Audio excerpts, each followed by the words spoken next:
ワールドウォー2疑惑にようこそ。戦場で生き残るためにまず何をすべきか。第二次世界大戦のアメリカ兵にとっては多くの場合答えは掘ることでした。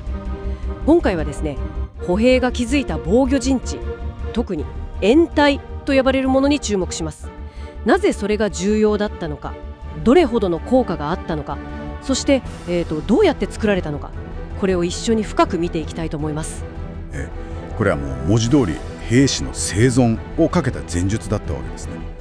単なる穴というわけではなくて、その中には命を守るための知恵と、技術が詰まっていたんです。この小さな穴の大きな意味を探る、そんな時間です。もし今回の内容楽しんでいただけましたら高評価お願いします。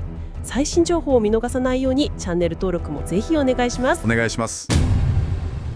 まずこの掩体の重要性からですね。はい、アメリカ陸軍の野戦教範、マニュアルですね。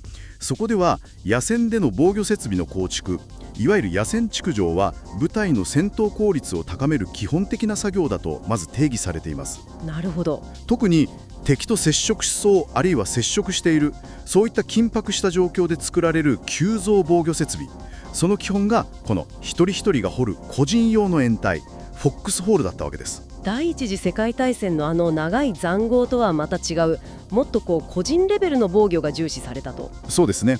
第一次大戦の塹壕戦のあの多大な犠牲の教訓から、兵士が密集するんじゃなくて分散して身を隠す方が当時の新しい脅威、つまり砲撃とか航空機からの攻撃、さらには戦車にも対抗しやすいと。なので攻撃を受けたらまず地面に伏せ、そして掘る。これがもう兵士の基本的な行動パターンになっていたんですね。はい。体を地面に伏せる、低くするだけでももちろん被弾のリスクは減ります。イタリアのカッシーノでの戦闘に関する研究でもですね、立っている兵士に比べて地面に伏せたり何か遮蔽物を利用したりした兵士の方が複数の傷を負うリスク、これが統計的に見て明らかに低かったというデータも出ています。はあ。とにかく地面に体を低く保つことがいかに重要だったか、それが生死を左右する判断だったわけです。なるほど。もちろん地面に伏せるだけでも効果はあるんですが、掩体があれば直接飛んでくる銃撃や砲弾の破片、さらには戦車に踏まれるといった事態からも生き残る可能性がぐっと高まるわけです。共犯なんかを見ても、少しでも戦闘の合間ができたらすぐに自分とあと自分の武器のためも掩体を掘る、これをもう習慣にしなさいと強く求めてるんですね。じゃあ単に隠れてやり過ごすっていうよりはもっと積極的な意味合いがあったんですね。まさに受動的な防御に終始するんじゃなくて、掩体を掘ることで兵力を温存してその後の戦闘力を維持する、あるいは高めるための行動だったわけです。なるほど。戦闘力を維持するため。そうなんです。その効果というのは実際の戦場ではどれほどのものだったんですか。何か具体的な例はありますか。ありますよ。1944年のビルマ戦線、フーコン渓谷でのガラハット部隊の事例が、これはかなり衝撃的です。適切に掘られた掩体にいた米軍約450名ですね。これに対して日本軍が1時間以上にわたってかなり激しい攻撃を加えたんですが、結果として米軍側の死者はゼロ、そして軽傷者がわずか3名のみだったという記録があります。死者ゼロですか。450名が守っていて、それはちょっと信じられないような効果ですね。しかもその攻撃側の日本軍は約400名の死者を出したとも言われている中で、その差は歴然としていますね。そうなんです。この驚異的な生存率の差というのは、単に穴があったかどうかということだけではなくてですね、防御側の地形利用の巧みさとか、あるいは攻撃側がそれをなかなか容易に突破できなかった、そういう戦術的な課題なんかも浮き彫りにしていると思いますけどね。なるほど。いやー、すごいですね。その兵士たちの命をつないだ穴ですが、やはり用途によっていろいろな形があったんでしょうか。もちろんです。基本となるのはまず小銃掩体、先ほど出たフォックスホールですね。1人用とあと2人用がありましたね。それからもっと簡易的なものとしてうつ伏せ掩体、これは後方地域なんかで使う一時的なもので、浅いので戦車に与えられません。なるほど。じゃあ例えば機関銃とかそういう火力支援の兵器用にはまた違う工夫が必要だったり。そうですね。例えば機関銃用には射界、つまり撃てる範囲ですね、これを広く取れる馬のひづめみたいな形のものもありましたけど、これは結構手間がかかるんです。掘るのが大変そうですね。ええ。なので構築がより簡単で、しかも戦車にも強いということで、2人用のフォックスホール型、これが推奨されていました。ふむふむ。あとは迫撃砲用。これも基本は地面を四角く掘った開放型なんですが、地形によってはフォックスホール型も使われましたし、弾薬を置いておくための小さなくぼみも設けられることもありましたね。細かい工夫が。あとバズーカ用。これは2人1組で使うんですが、発射時の後方爆風、バックブラストを考慮して少し浅めに掘るんです。で、中央部分により深い対比用の穴、ピットと呼ばれるものがある、ちょっと特殊な形でしたね。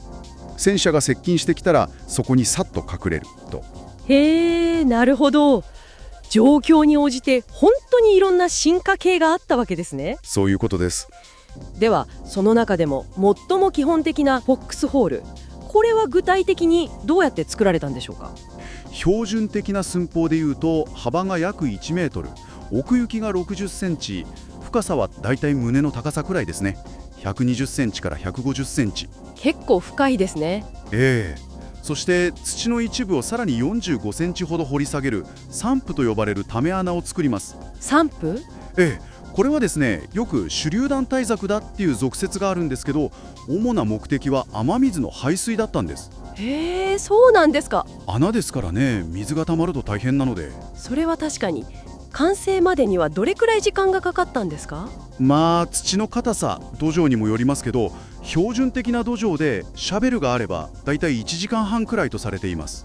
1時間半で、掘り出した土は穴の周りにこう盛り上げて、高さ15センチ、厚さ90センチほどの胸壁パラペットを築きます。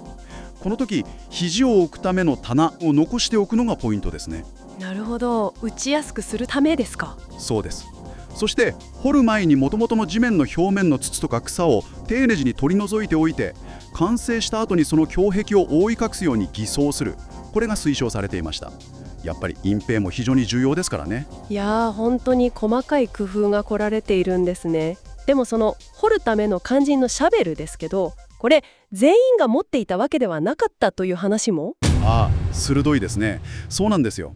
1944年当時の歩兵中隊の装備表というのを見るとですね、定員が193名なのに対してシャベルは137丁しかなかったんです。足りてないじゃないですか。全然足りてないんです。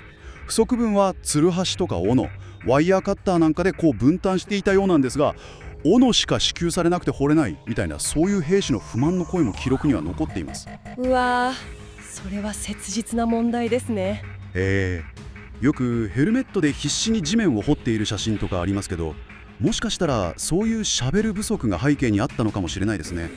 そして忘れてはならないのは、これらはあくまで急増の防御設備だということです。本来であれば時間と状況が許せば、これを基礎として木材や土のうで補強して、より強固な計画的な防御陣地へと発展させるのが理想でした。